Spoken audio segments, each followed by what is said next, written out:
All right, Elizabeth Bennett, our distance learning wizard. Go ahead. Thank you.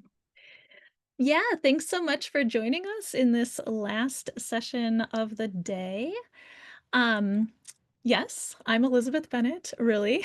Um, I am the digital learning specialist at Literacy Minnesota.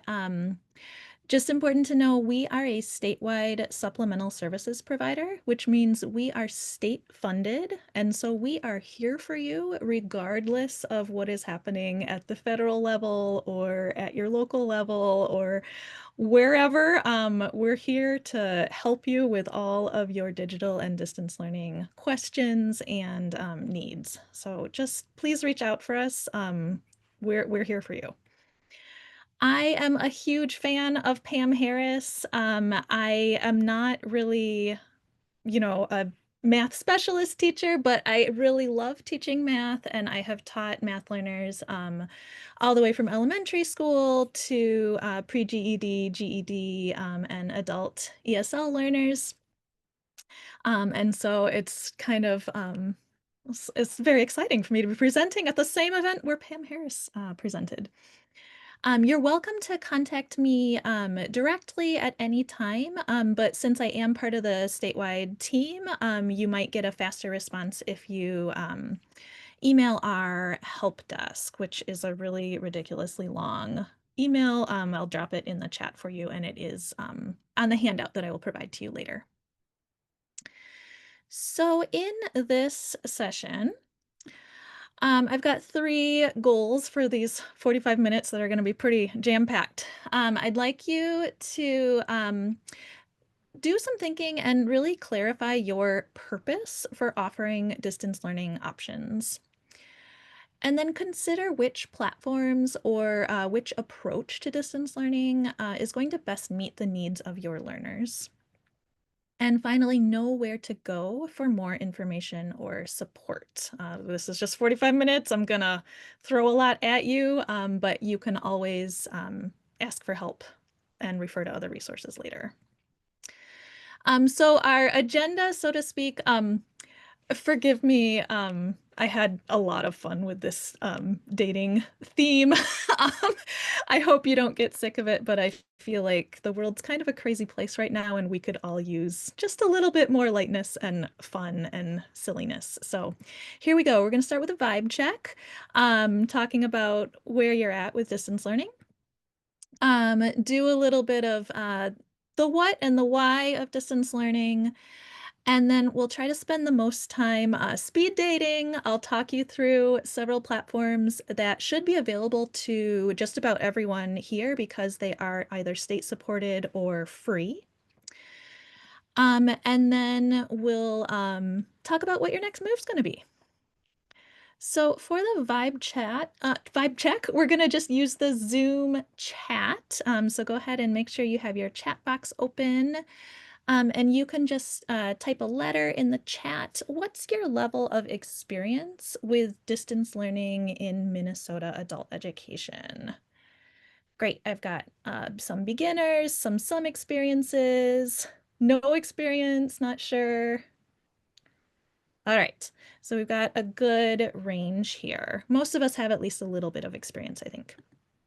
Um, for those of you who have done or are currently offering distance learning, why? What are your reasons for doing it? I know for me, often it was required. I got my teaching job and I was told we use these DL platforms in these courses, so I had to use them. Um, yeah, so people are saying it was required, or my learners wanted or needed more math time outside of class. Lots of twos and threes, one and three. Yes. Yes, ours is a reality. I do recognize that. Um, how would you describe your approach to offering distance learning? So, and again, if distance learning was just something that you were told you had to do, maybe you haven't done a lot of thinking about your approach to it. Um, but maybe you offer some options to learners, but it's mostly hands off on your part. It's kind of like extra credit. Or maybe it's really blended into everything you do. You give real regular assignments related to what you're doing in class. Good. Okay, I'm seeing B's, C's, and D's. Okay. Most of us have done at least a little bit of thinking about this. Okay. Um, how did you choose this approach? Um, Maybe again, you didn't really have a choice, or you get to choose yourself which platforms you're going to use with learners, or your team decides collaboratively. Yep, I'm seeing a mix of twos and threes. Luella, you've had a couple others. Can I put you on the spot? Either you can share with your microphone or type in the chat. Yeah, I teach ELL and math. Uh-huh. So in our ELL Awesome. is they're like, this is what you're going to use. But then there's some other things we can do. And then in the math, we got to choose the platform. So just kind of a mix of two, three, and four. Great. Great. I'm so happy to hear that you do math and ELL. I think that's really important. Um, which DL platforms do you currently use for math? And if you use TVM lessons or teacher-created courses, please share that as well. I noticed Heather says there are not many options. Yeah, well, we'll get to that. Um, I'm seeing Pace, but someone is not very happy about Pace. I'm seeing IXL, Edmentum, MobiMax, Schoology. Okay, Schoology is your learning management system, so maybe you're using Schoology to offer TVM or a teacher-created course. Essential Ed, Ellie, someone's using Ellie for math. That's awesome.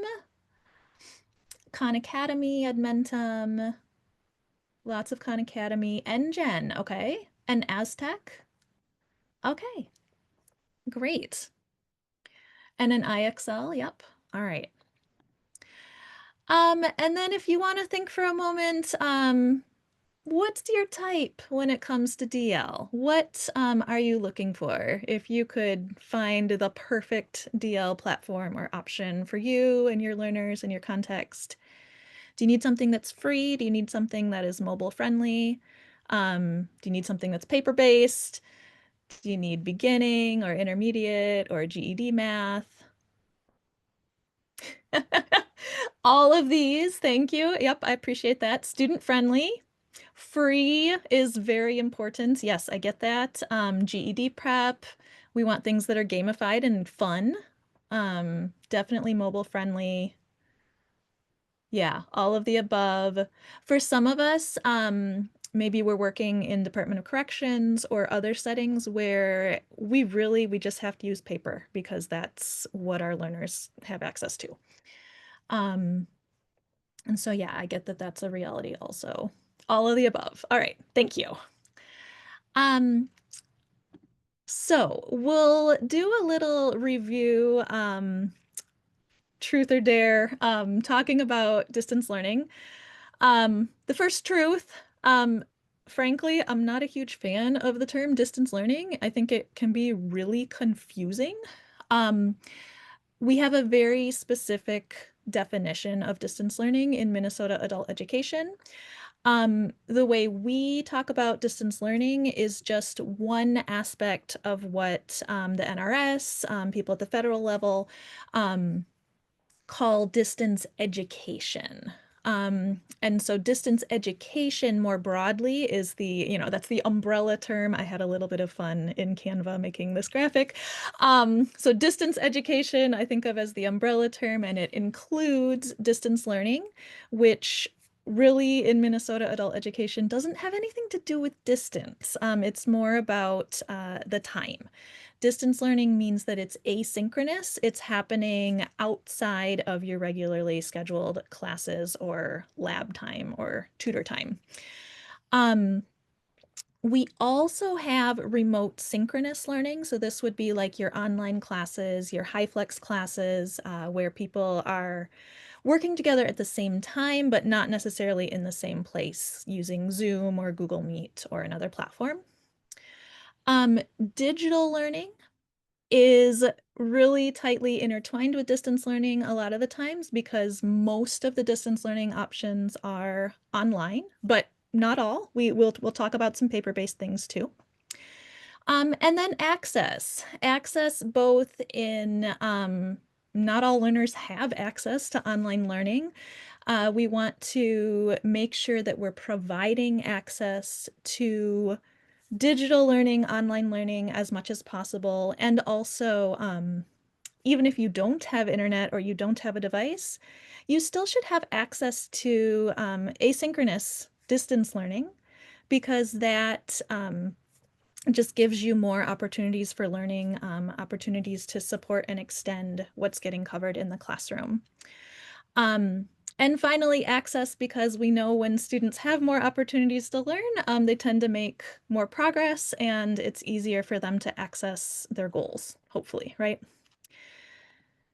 So this session, just to be very, very clear, is focusing on asynchronous distance learning.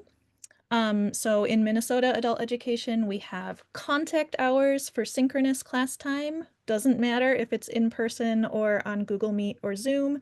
It's contact hours if it's synchronous. And then it's distance learning proxy hours if it's asynchronous. And then within distance learning proxy hours, we have approved distance learning platforms. We have approved teacher-created courses. And then we have TVM lessons. Okay. Any questions? That's a lot in just a very small number of minutes. All right. So why bother? Like, right, I'm a busy teacher. I teach my classes 2 or 3 or 4 days a week. I've got plenty to do. Um, why? Um, and this is another kind of ugly truth is that, yeah, distance learning does require additional teacher and staff time. It requires time to get everybody set up with their accounts. It requires time to create the TVM lessons, to print stuff out and staple it and give it to learners and collect it back and do all your record keeping and run your reports and make sure that all the hours get entered in SID. Like it is a substantial time commitment. And also the reality that collecting hours, whether they're contact hours or proxy hours for your program, is important. Everybody needs funding. Hours are connected to funding. I'd like to kind of dare you, shall we say, push you, challenge you a little bit though, to think about how can your program or you personally offer distance learning opportunities a little more strategically. How are we going to use distance learning, not just to collect hours, even though that is important, but how can we use it to support learning, right? Because ultimately, the purpose of ABE is not just to collect hours for your program. The purpose of ABE is to support learning. So in thinking about what our strategy is going to be, it's important to realize that you do have a lot of choices, both you personally as a teacher and you're at the program level. There are a lot of different ways to offer distance learning. Your context matters. Something that works really well at Hub Center in St. Paul is not necessarily going to work well in a jail or in a little one-room schoolhouse classroom out in Northwest rural Minnesota, right? That's okay. And the ick, I have to tell you, there is no one single perfect platform or approach. As much as I wish I could just tell you, just use this one and you'll be good to go. It'll be smooth sailing forever. There are pros and cons and just really icky, annoying things, frankly, about pretty much every platform you could choose. So just as with your human romantic partner, right? They have things that annoy you too, probably. So, so thinking about which approaches are going to work best for your context and how can you more effectively support learner persistence with distance learning? How can you make distance learning relevant and accessible and easy and motivating for learners?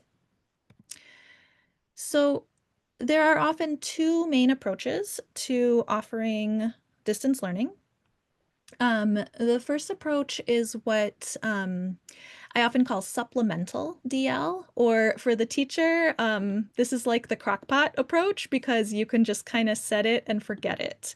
So think of platforms, maybe like MobyMax, where learners take a placement test, and then they get lessons auto-assigned to them. And it doesn't have to be, but it can be relatively hands-off for the teacher. Um, and this approach is great because it can be easier to get started and to sustain. You don't have to necessarily actively manage it every single day. It's also nice because it gives learners more choices. Learners can often self-select how much, do I want to just do 2 minutes today or do I want to do a full hour? Which content do I want to work on multiplication or do I want to work on fractions? And when, what time, or what place works best for them to study. And a lot of platforms do work really well for this approach. You can just kind of get it started and then let the learners go. Some less great things about this approach is that depending on the platform, you might not have much or even any control over what is assigned to learners. And even if you can, select which lesson and which practice set you want to give, the lesson maybe doesn't really match your style. Particularly in math, we see a lot of distance learning things that are really focused on practice, memorization, the drill and kill kind of model, not as much with all of the great reasoning and sense making that we got to have fun with Pam this morning. And I think another issue with supplemental distance learning is that not all learners are going to be motivated to do it. If it's not directly related to what they're doing in class, if it's just presented as like, hey, this is extra, you should do it and earn hours, maybe that's motivating for some, but maybe it's not as motivating. Your program or you personally might be doing, contests, challenges, prizes, extrinsic motivation to kind of keep it going. Another approach to distance learning is the blended approach. So continuing with the kitchen stuff, you think of a blender, you put all of your, green spinach and juice and fruit in the blender, and it comes out as something that's really a unified whole. Everything is really tightly integrated. So whatever you are assigning for distance learning, that is directly related to what you are doing in class. Some great things about this approach are that it increases the intensity of instruction, right? Maybe I attend class for 4 hours in a week and I am learning about multiplication, but then I get a total of 6 hours of multiplication practice in a week because I can combine my class time with my distance learning time. It also can offer opportunities for learning in multiple modalities, or for different explanations of the same concepts. Maybe the way you explained it in class didn't quite click for someone, but they can watch a video or see an explanation on a distance learning platform and it's a different explanation, and that's what works for them. It also provides opportunities for spaced practice. There's a lot of really interesting cognitive learning research about how it's great to have intense instruction, but it's also important to revisit what you learned. And just the act of trying to remember what you learned and quizzing yourself really helps you remember it long term. Provides learners for lots of opportunities for review and practice. If you want to do a flipped classroom approach where learners do some of the more individual direct instruction, either reading or watching a video outside of class time, and then they come to class and use that synchronous time to do really interactive collaborative activities. Blended distance learning can support you in that. And I think maybe for me, what I like most about it is that it probably seems more relevant to your learners, which I think can increase motivation and persistence, even if you're not doing leaderboards and contests and gift cards and things every week. This approach is challenging, though. I think the biggest challenge is that it really requires more time. And I know none of us have enough time. You have to be able to put in the time to do some really intentional planning and instructional design. DL platform content doesn't always lend itself well to this approach. You may not have a lot of control about how to modify or customize what you're using. And if you are doing a very tightly blended or flipped classroom approach, somebody didn't do the pre-work and then they come to class and they have no idea what's going on. And that can be quite frustrating for learners and teachers alike. So I'll pause again here for questions or comments.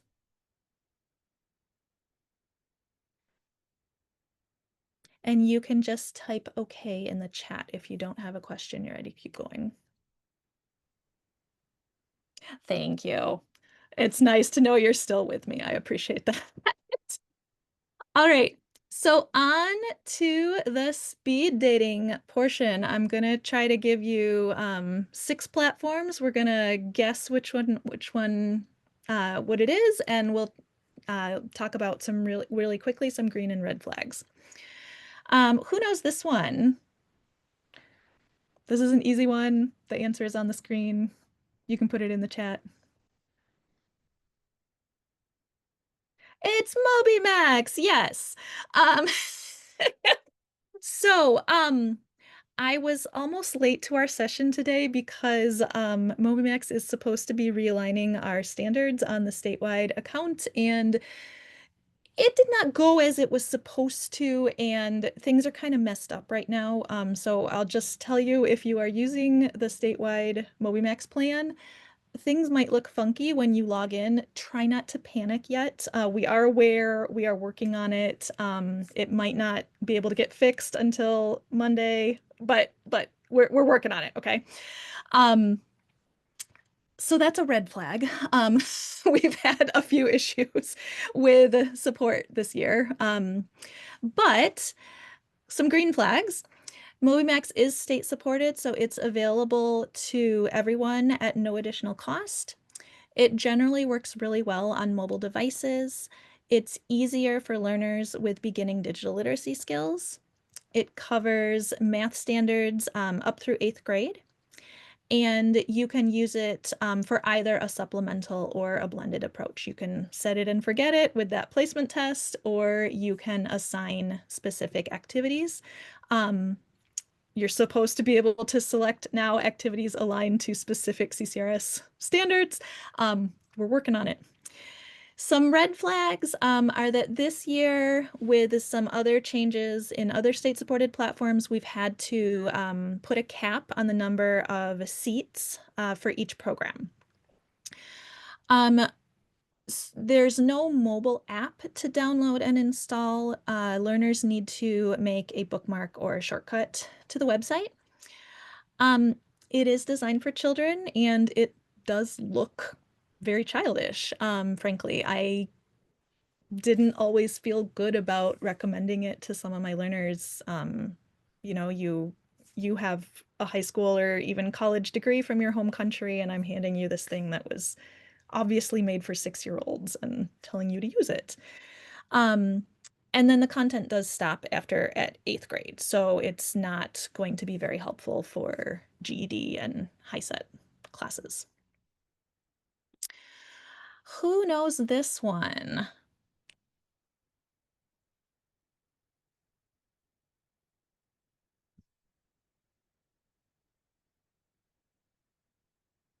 So this is Edmentum courseware. Yes, Heather. Yes, it is Edmentum. Um, and again, this is a little confusing because we have Edmentum courseware. We also, with our Edmentum license, we have something called ExactPath. And new this year, we have some Pointful courses, which are actually on a different platform, but Edmentum purchased this other company, so now we get to access them. So there's a lot with Edmentum. It's great that it's another state-supported platform. It covers content K through 12th grade and a lot of career and technical content. ExactPath will let you do diagnostic assessments and then create a personalized learning path for remediation, filling in skill gaps, which we know a lot of adult learners have, especially in math. There are specific courses that are pre-built to prepare learners for GED, HiSET, and TABE tests. There are Apex courses. So Edmentum purchased the Apex company. So many Apex courses are now available within our Edmentum course catalog. And they're pretty good, I think. I would encourage you to check them out, especially if you haven't. We've had Edmentum as a state-supported platform for like 9 years now. And using it 9 years ago, I was not always impressed with all the content. The Apex courses feel very different. So I would really encourage you to check them out. You might like them better. And also, I think the core Plato and Edmentum courses have gone through some updates and improvements since we first started using them 9 years ago. So if you didn't like it before, maybe give it another chance. Edmentum also can support a blended approach. You can customize courses. You can even create your own custom course with content from multiple courses, and you can also do flex assignments. Some downsides are that it's not always very mobile friendly. The elementary level content in ExactPath, again, it was designed for children, so it looks kind of childish. And I think there's a bit more of a learning curve for staff to get comfortable using this platform, especially with ExactPath and Pointful. Next potential date we've got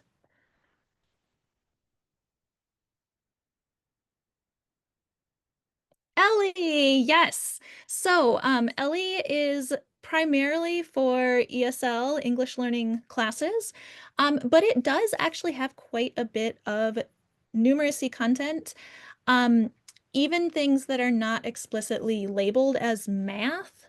I think you could use to teach math concepts, things like time and temperature and distance and percentages. Um, yeah.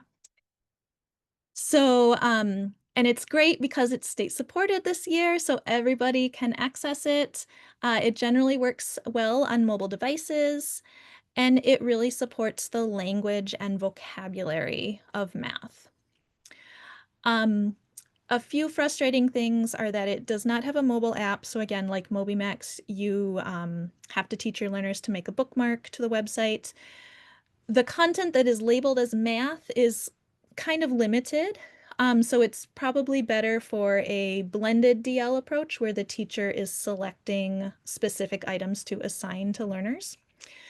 And unfortunately, a lot of the things that are explicitly labeled math are only available as PDFs. So great to print out and use in your class, but it doesn't work for distance learning. All right, who knows this one?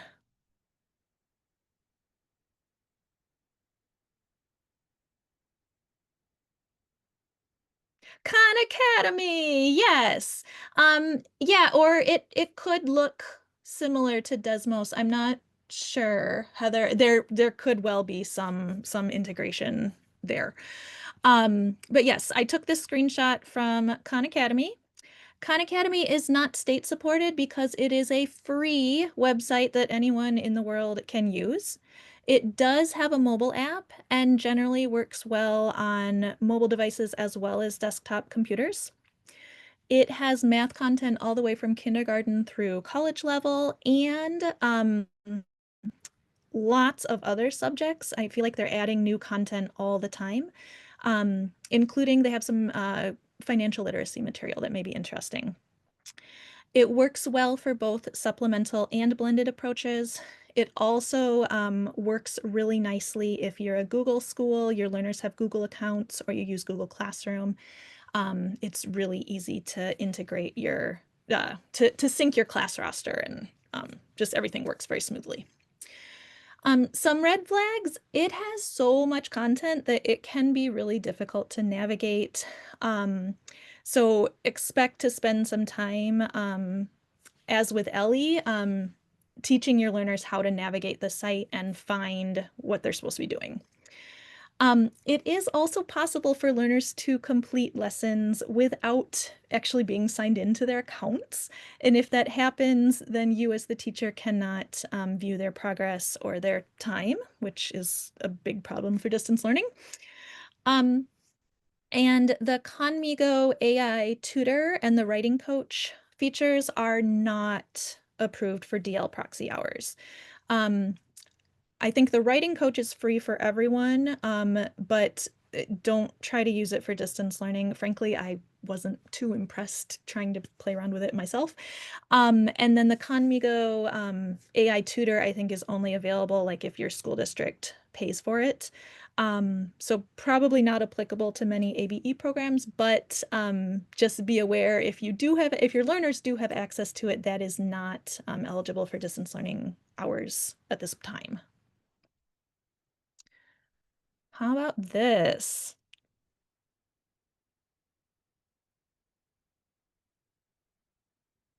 TVM, yes. Okay, so I couldn't give you a very good screenshot because that's the essence of TVM is everybody creates their own lesson. They are all different.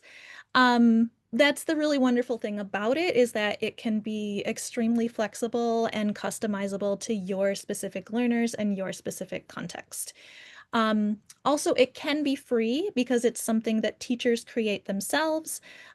You could incorporate resources that you already have at your program. Another great thing is that you can create your TVM lessons so that they're online, like in Schoology or Google Classroom or another LMS.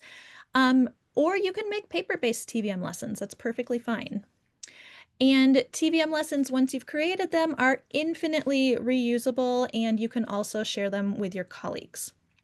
Some red flags to be aware of are that you cannot assign TVM lessons for distance learning proxy hours unless you are TVM certified. So there is an additional module of the distance learning basics course that you would have to complete and then submit a sample lesson and go through a coaching process. Also, there are additional record keeping requirements for TVM, and it can be really time consuming for teachers, especially if you're just getting started and you're trying to create all your lessons from scratch. Also, since it is a newer way for programs to collect distance learning hours, and since there have been some concerns with lessons not always being very high quality, there's a somewhat higher likelihood of being audited. I'm on the audit team. We try to be really nice about it, so I don't think this is a reason to not use TVM, but it is something that can happen. If you are audited, it doesn't mean that we think you're doing anything wrong. It's just a check to make sure that everybody is using the process correctly. All right. This is not a math example. Maybe you can guess what this is.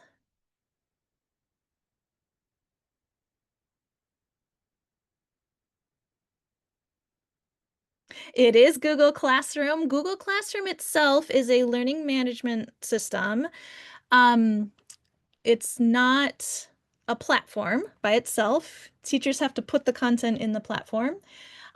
So this is a teacher-created course that this teacher chose to put in Google Classroom. So teacher-created courses are kind of similar to TVM lessons in that, it's very customizable, very flexible for your context. It can be free because you're creating it yourself and you can use resources that you already have.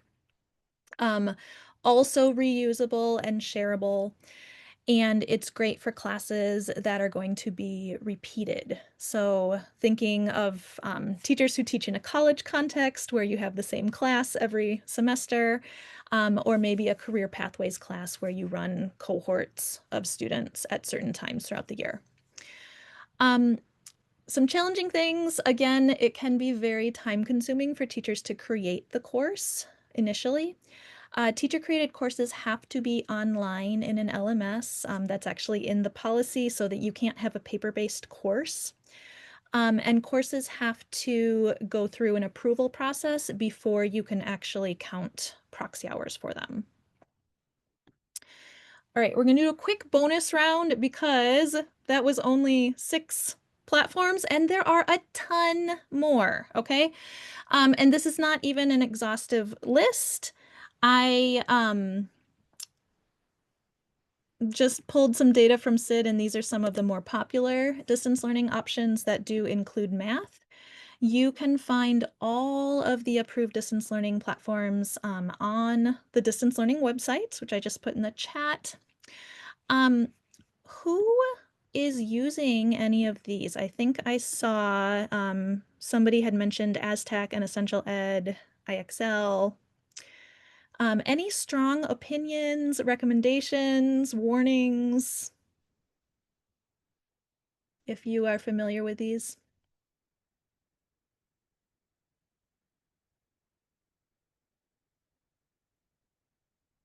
You can add that in the chat.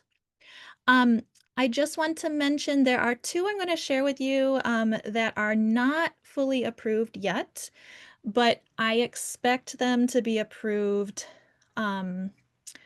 in maybe sometime this program year. So this one, if anyone knows, this is Duolingo.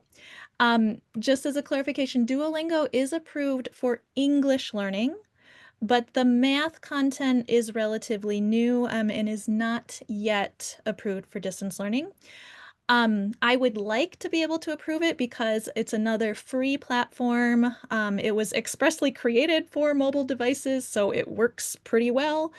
It's very gamified and fun. Unfortunately, we have experienced some technical challenges, especially with learners using Android devices. We're not 100% sure that the time tracking is accurate for the math content. Obviously, it's something that we need to work out before this can be approved for distance learning hours.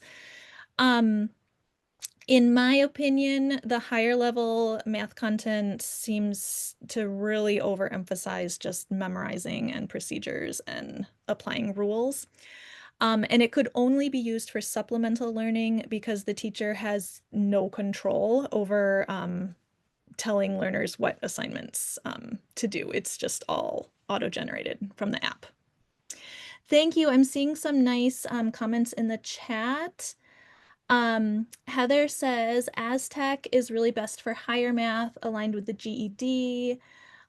Flash is great for students who are ready to take the GED test. Cons are they're not very user-friendly and bigger learning curve for both teachers and students. Anne and Mark use IXL. Anne likes it a lot. But they quit using Aztec because they felt it had random, very difficult questions and the learners didn't like it very much. I do not have pricing information on any of these, Danielle. I think your best course of action is to just request a quote with the publisher. All right, one last one. Does anyone know this? This is a screenshot from the City University of New York Fast Track Grasp Math packets. Yes. Um, These are not fully approved yet because, oh my God, they're paper-based and we have to go through every single packet, hundreds of pages, and figure out how many hours you can award for each chunk of the packet. And that is taking a long time, but we are working on it. I really want these to be approved because they're really high quality. They were designed for adult learners. They have a really good focus on conceptual understanding. I used these when I was teaching. I thought they were great. Um, so I have gotten us, we have 4 minutes left. Yes, I am also so excited for when those packets will be approved, Lindsay. I agree. Um, I'm gonna pivot a little bit. I'm gonna pause if there are any questions or thank you. Anne is sharing pricing for IXL. Um, Thank you. If there's any questions or if you would like to just turn on your microphone, we can do that. We have just a couple minutes.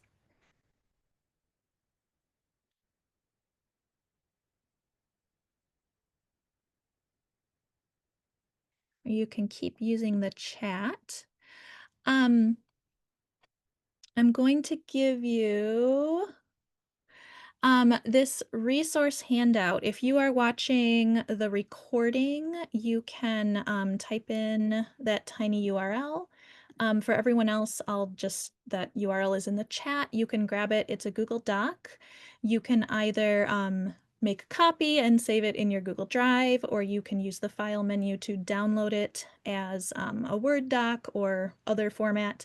There's also a PDF copy in the participant folder if you need a PDF. Anne is here. I wanted to mention Anne has created this fantastic resource, which there's a shortcut to it in our participant folder. Not a distance learning resource, but fantastic routines for supporting numeracy and number sense for adult learners. And she was kind enough to write everything up for us and share it with us. So thank you very much, Anne. Be sure to check that out. Also, you'll notice on the handout, there is a reflection activity. I was going to give you time to do that. I had some fun music to play, but we just ran out of time. So you can take a few minutes to do that on your own, just trying to think about where are you right now on your math distance learning journey? Where would you like to be? And maybe what's one step you could take to get a little bit closer to where you'd like to be? And with that, we're at 3:14. So I can stay on here for another minute or two if people have things they'd like to talk about. Hi. um, or yes, 3:14. Thank you. I'm going to pause the recording, but people don't have to Yeah. stop. Thank you, everyone.